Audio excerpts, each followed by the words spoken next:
Welcome back. We've been talking about the National Assembly and activities around the National Assembly, especially the Senate, in the past couple of weeks. And joining us to have this conversation in the studio, we have Chief Ahmed Peter, who is the National Secretary, CUPP. Good morning, and thanks for coming back on the show. Good morning. My pleasure to be here. welcome. So, going straight to it, with all the news out of the National Assembly in recent times, from the suspension of Senator Ningi to Natasha Akpabio to the Southeastern senators walking out a couple of days ago around the June 12th and immortalization of the former National Electoral Commissioner. What's your overview on what's been going on so far? I think the National Assembly is far from being national. It's far from being, a ground for, creation, protection of our laws, creation of our laws and all that.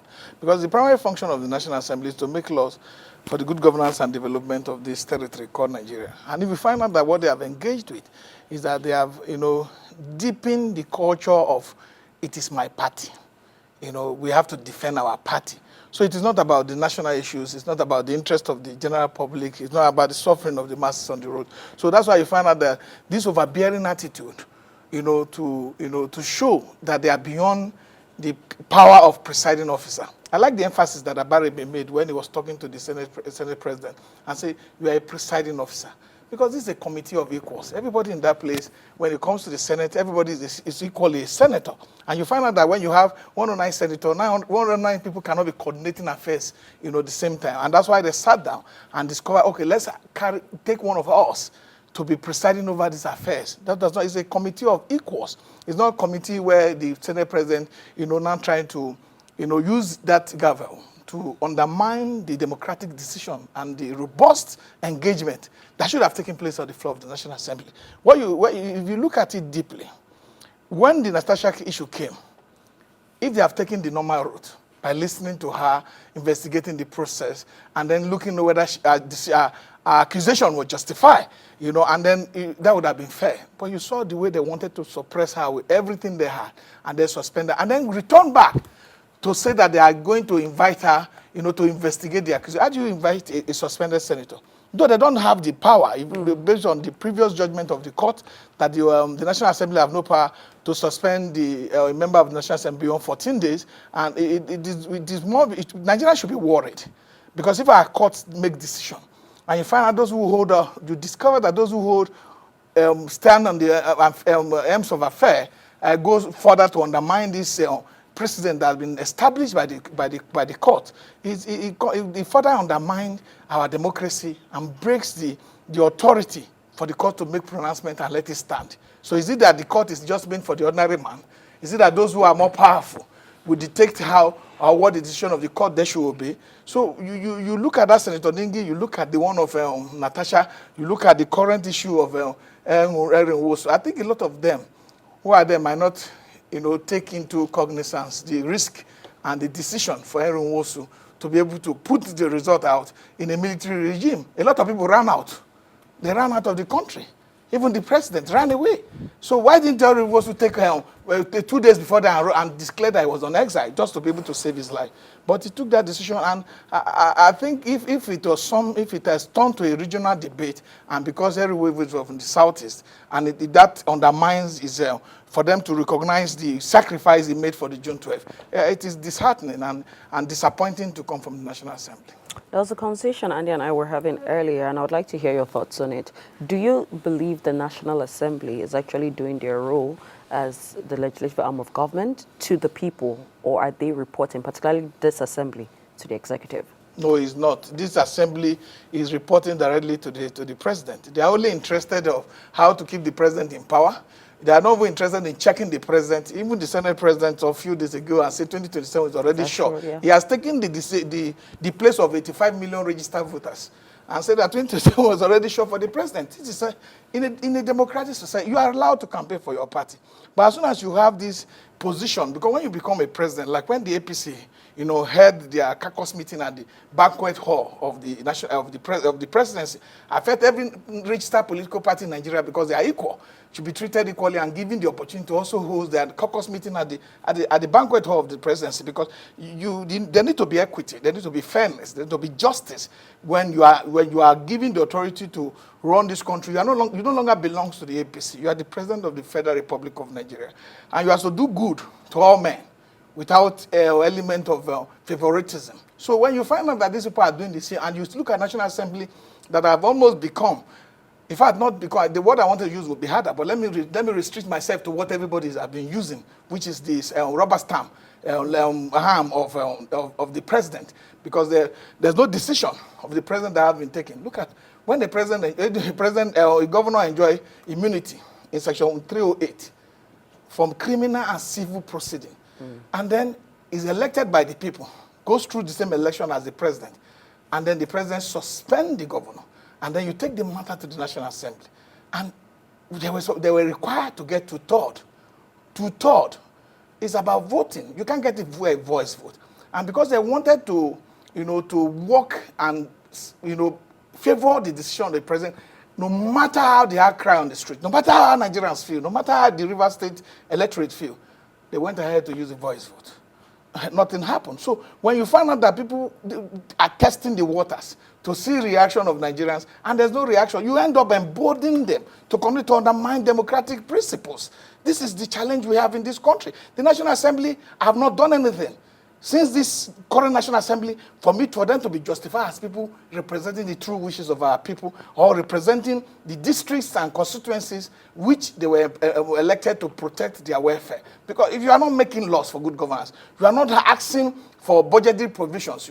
It is the same National Assembly that said there's no budget of the presidential plane bought by the president before then. There's no request. Today, that matter is gone. Nigerians have this issue, a very short attention span to every issue. It comes today, next tomorrow they move to something else. Next tomorrow they move to something. It is not like, engaging democratic process where the citizen must continue to ask, you must answer to this one before we move to the next one. Because we can't continue to run in cycles, and turn our democratic system to like a joke that everything goes and every decision taken, we don't have a choice than to obey. If you come to a removal of fuel subsidy, you come to impromptu ban A, ban B policy, discriminatory policy, Nigerians are taking everything. So look, we cannot disengage for the democratic process after election and feel that the only responsibility we have as citizens is to go and vote. And wherever they announce, we should bear the person till another time. That is how you create dictatorship in a democracy. So Nigeria should not disengage. Nigeria should engage the process, because the Constitution is very clear. When it comes to Section 40 that talks about your right to belong to a political party, a trade union, or an association that protects your interests, it's clear. When it comes to Section 39 that talks about your freedom of expression, it's clear. So Nigerians must be able to use this constitutional provision to the maximum. Because when even in elementary education, you find that people tell you that what are the major reasons, the ways to be able to put pressure on government. Peaceful protest is part of it. Engagement with government is part of it. So the National Assembly has become so strong unto itself that it now finds itself to be a government that belongs to one arm of the political party, not to the interest of our country. You don't really blame the APC in the National Assembly alone, because if you blame them, this two-thirds in the House of Reps shouldn't even happen, because there's no way the APC can get that. In the Senate, they can't get it. They are 58, and you need 72. So you can't see a situation like that those who have even been elected on the popular mandate of the opposition are not fighting. They think that, for us, many people who are elected in Nigeria think that the interest is to sustain themselves to get elected, either by panning to the government of the day, to be able to get favor, to now become, to also enjoy that impunity of getting back to office without being elected. It becomes the reason why they have to undermine their own larger interest of playing the opposition politics. If we must get it right in this country, it starts with the conduct of a free and fair electoral process, where Nigerians can determine fairly, without electing spineless bootlickers, determine fairly who should be there, who should represent them. It doesn't have, the person doesn't have to have money, because our politics have been so monetized that popular people within constituencies, state constituencies, federal constituencies, and senatorial districts can no longer get elected. They can no longer go to elections. So if you continue to have this kind of democracy driven by money, driven by the decision of the electoral body without following laid down procedures and regulations or laws that has been enshrined to create an enabling environment for all Nigerians to be equal before the electorate, then we'll continue to have the kind of rubber stamp legislature that we have, that passes budget and passes all whatever comes from the arms of the executive without any level of scrutiny. So we will be in a problem where we enable the strongest man amongst us to determine our affairs without fair hearing, without equity, and without justice. But this makes you wonder, and this brings a lot of questions to mind. In most cases, we talk about the electorate. Young people protested for NSAS and were shot, and the government denied it. Talking about getting the electoral body, our last two presidents, their academic qualifications have been contested. And with the judiciary and the INEC that even let them contest, and the judiciary, we saw how the results went. But coming back to the National Assembly, you spoke about how the Senate president said 2027 is assured for the president. And he actually commended the president for giving us the largest budget in Nigerian history, which is over 45 trillion, I think 47 or 49 trillion. All over the world right now, Europe, they are tweaking their budgets to provide more funding for their defense budgets. The UK, they're doing the same thing. Egypt, other countries are looking in that direction. We have a budget where the focus isn't on, oh, we need to amp up certain places. Do you think that the argument of some Nigerians that the Senate should be scrapped is a valid argument at this point? If everyone is saying this is a rubber stamp Senate, and we also still have the House of Assembly, which has over 300, the National Assembly, the House of Reps, which has over 300 people. So what purpose is the Senate actually serving for Nigeria? Yeah, the Senate, we've seen the Senate serve before. When Saraki was there, it was very effective. That we used to tell you talk about the budget, whether 50-something trillion. I think it was retweeted about some months ago. And you look at the report by the National Assembly when the Minister of Finance appeared before them. He said the last budget performed capital expenditure 25%. So you can see that there's no performance. It's not about naming figures to Nigeria and calling 49 trillion, 59 trillion. It's about the performance of the budget and how it affects the life of the ordinary man. And that's where the National Assembly comes in. Because apart from making laws and for good governance and development of our country and security, the National Assembly is supposed to have very strong oversight function around the activities of the executive. Are they doing that? They are not. Because everybody is looking for, the National Assembly was brought to also be partaking in the executive largesse and pretending to have a portion of it, given to them for constituency project. They become part of the executive sort of. So the budget for security, no country can prosper without security. Without the security, that's why they say in the Constitution that say the primary purpose of government is to protect lives and property. So if government can't protect lives and property in the farm, and people can't go to farm, we won't have food sufficiency. If people can't be able to, move around for commerce, to be able to move freely from here to Lokoja, from Lokoja to Agenibode, then you won't have, commerce to talk with. So government at the National Assembly level and also at the executive level, they don't see this as a priority. And you still hold part of the citizens responsible. You talk about NSAS and bad governance. In the bad governance, I was on the street. I saw the numbers. There's no way you can ever get government not to clamp down on the few people who were courageous enough to come out. When the peaceful protest is not a mass protest. When larger percentage of the populace are sitting at home and hoping that the microscopic few that had gone out will be able to achieve the outcome desired by them sitting at home. So this is a challenge. Nigerians more try to understand what participatory democracy is. It is not. Election is beyond election day activities alone. You have a pre-election day, the election day itself, and a post-election activities like keeping the government in check and asking questions when necessary and demanding. You can't go to America and see people are protesting for right of dogs as we are speaking to you. Because without this, there's no engagement between the citizens and government. Government will, power, absolute power, corrupt absolutely. When there's power without check, when there's power without engagement, the person becomes easily more powerful and easily more emboldened to test the boundaries of his powers. So we need to sit as a people and agree. How do we want this country to work? Do we need to, just allow people to run it the way they want? I don't think the National Assembly scrapping is our situation. The issue is that we've not gotten, round holes and round pegs and round holes. And we have had people who are not as, who, look, in 1999 when this democracy started, most of the civil society advocates who were supposed to be from Olisa Bakuba and Co, Chimamban, all of them were supposed to now come and say, we will contest the election and protect it. They stood on the sideline. And people got in. And since then, the system has been hijacked. You can't, Mohammed, the great oracle, they struggled through the civil society days, but they didn't participate. And people are saying, oh, we must be president. If you populate the National Assembly with these people who you've seen them risk their life for this country. You see them, try to fight the military when they didn't even run away. They stayed. Some of them were put in prison. If you populate the National Assembly with these people, the presidency won't be able, no matter who you elect at the presidency level, won't be able to have the power to undermine the interest of the people, the collective interest and obligation that he has to be able to sustain the country from, from this deep inflationary situation we find ourselves and the lack of security, protection for our citizens. He won't be able to do that because he will be called to question. And because of this disloyalty by people who have been elected in the past, by parties to the national assembly, that's why people are calling for, some people are calling for parliamentary system, some people are calling for proportional representation, whereby you have presidential election. If party A scores 7 million votes, that percentage of that vote should be able to give him some members in the National Assembly so that the parties can be the one to nominate those who represent them in the National Assembly.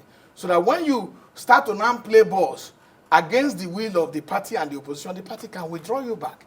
So the recall process have not worked, except when it is induced by those who have money and those who are in power in the state. If it's not induced, the citizens have never on their own willingly tried to go to the recall process and use it to be able to, set record that you cannot go there and undermine our interest.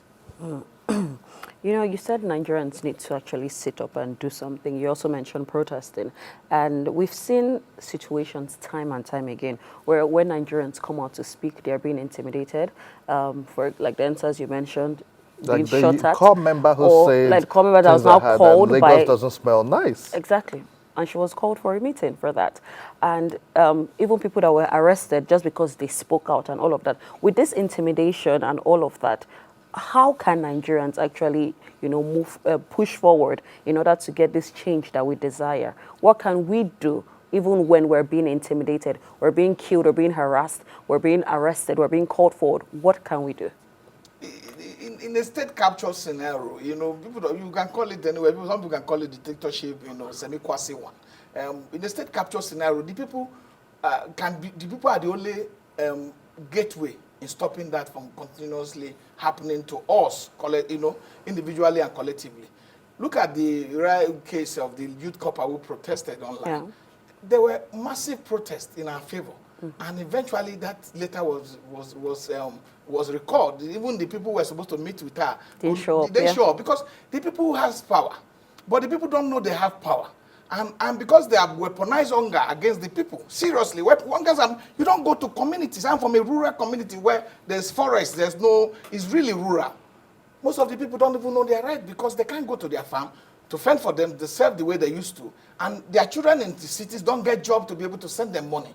So political actors, whether local government chairman, are now becoming oppressive tools in the hands of state government and federal government to further oppress them. So the people must know that this engagement, whether when Dele Farotimi was being harassed, you saw how the people engage. We must take this engagement from online to boot on the ground. We must engage our government. The only way to get to power is we don't have independent candidacy.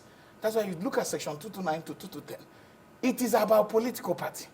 Political party, if you have 19 political parties today, and 19 criminals go to take presidential candidate, at the election, the day of election, you are not voting anything different. You are voting what the parties are presented. So it is necessary that young people who constitute the vast majority of the electorate, should populate political parties, should take their lives into their hand. People who say, well, we are not politicians, are just deceiving themselves.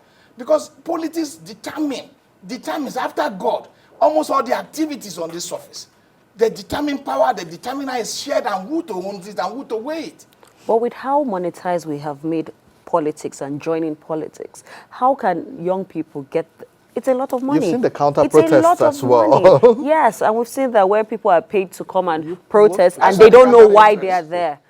Just for, a little change. And you also mentioned poverty. Yes, there's hunger. Yes, poverty. But at a point, 2 years in, there's so much that has gone wrong.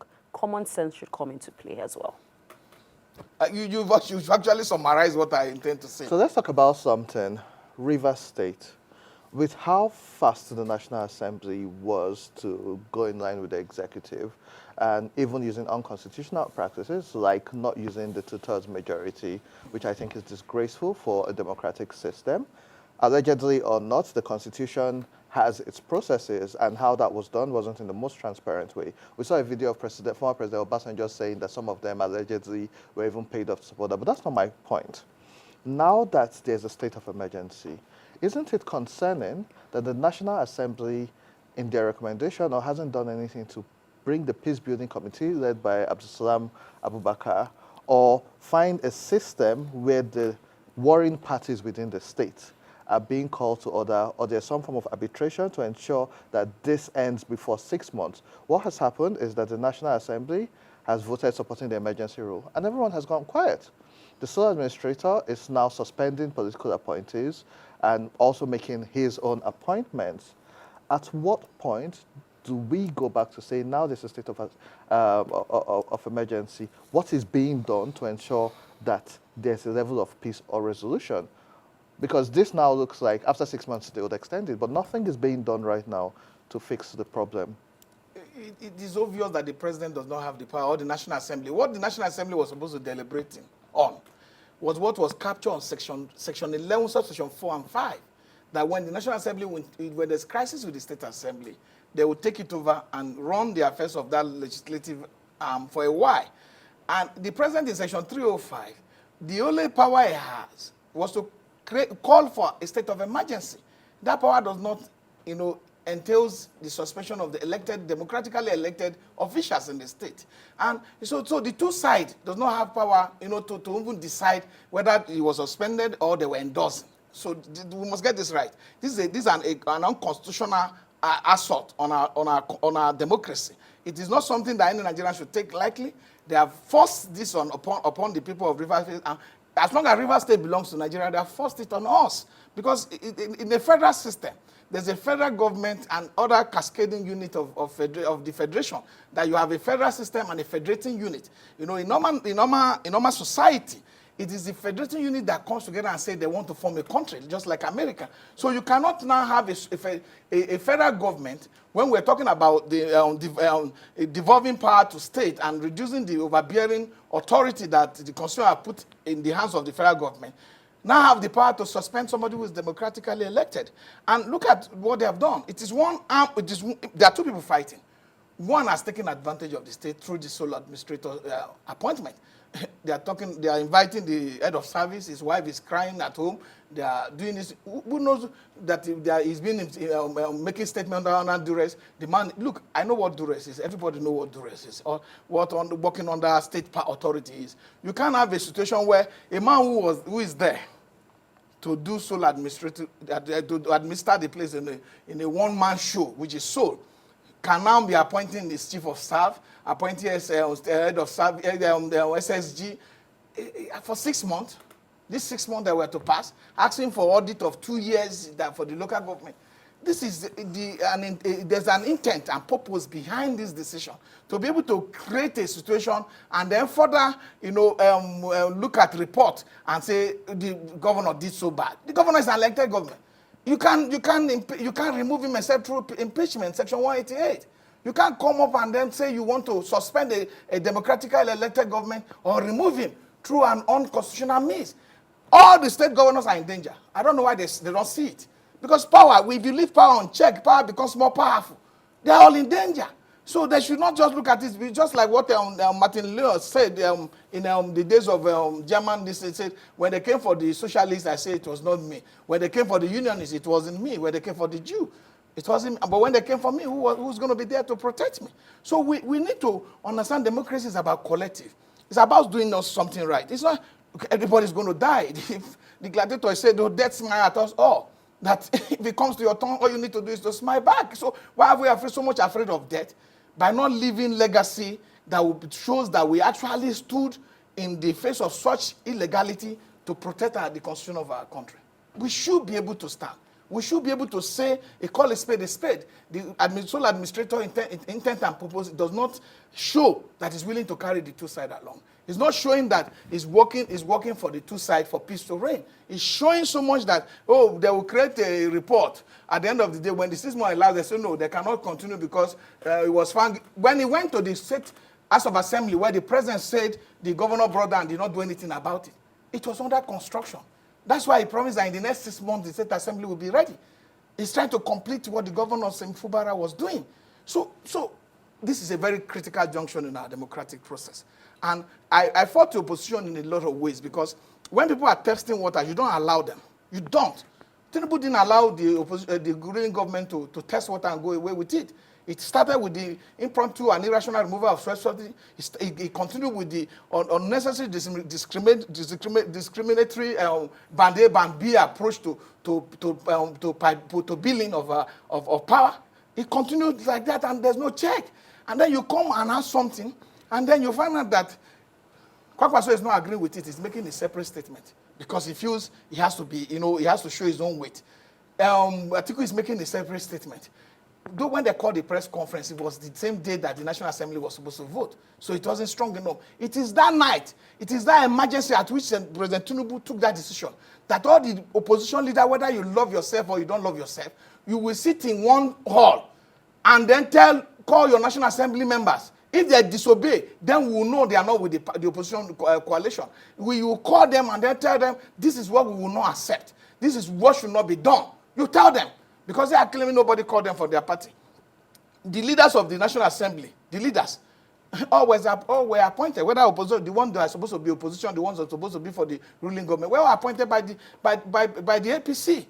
So you have a situation where we are running into a one-party state. And a one-party state is dangerous. The framers of our constitution were very smart and very intelligent, where they did not say, no, we should have a two-party state. They wanted a multiplicity of democratic participation where people will have choice. You can belong to party AA, party Labour Party, party SDP. You can belong to any party as long as your own interest is protected in that party. That's why we have a multi-party democratic system put upon us. So, but now it is shrinking by the day. INEC says they will not register a new political party. They are not interested in it, and they want to be able to continue to register a political party, which is antithetical to democratic principles, because you cannot restrict the right of people to participate in what they want or belong to an association which protect their interests. So you have every organ becoming a dictator, semi-dictator in their own right, taking decisions that not align with the spirit of the Constitution. And then you say, we just sit down. We're going to talk. Sometimes I get tired of talking. And that's why if you see people running from television, it's because people are getting tired. Who is listening? Are they really listening? Are they really interested that we're in danger? Do they know that the level of hunger in this country and poverty is extreme? Do you get caught from your community? Do you get calls from your family? The reason why Nigeria has not imploded for years is because we have a communal system of living. When one is working, the rest are taken care of. But today one is working, the money is not enough for one because out-of-pocket expenditure has become extremely too high. So you are putting Nigeria into a situation that is not bearable for everybody. And then we all have developed this collective sense of silence and collective sense of amnesia that we forget what happened to here, we move on. Every society only grows with active citizens' participation. No way you can get government to work if government run on autopilot. There was a statement you made earlier, and I would like you to just briefly, in a few seconds, touch on it. You said, in regards to what's happening in Rivers State, that there are two parties involved. Why was it just one party that's suffering the brunt of all of this that happened? Why isn't the FCT minister, who we've seen based on, news and publications and all of that, who is the other party not being, punished or not being called also by the executive. Not once did the president mention the FCT minister in his address to Nigerians. So what exactly is the issue in regards to that? You know the King Solomon story where a baby was stolen, and they brought the case to him, and they say, this baby I will divide it in two so that you can have one. The other woman said, no, instead of dividing it, give it to the other woman, even if it's mine. And so you discover that the person who was showing love for that baby not to divide owns the baby. So you can't see a situation where a state of emergency was declared. And the Wike-led group, the senators of assembly were rejoicing. They were happy. They were visited. They said, take it. Take the state. Keep it. See, the state assembly is supposed to be making laws for the state.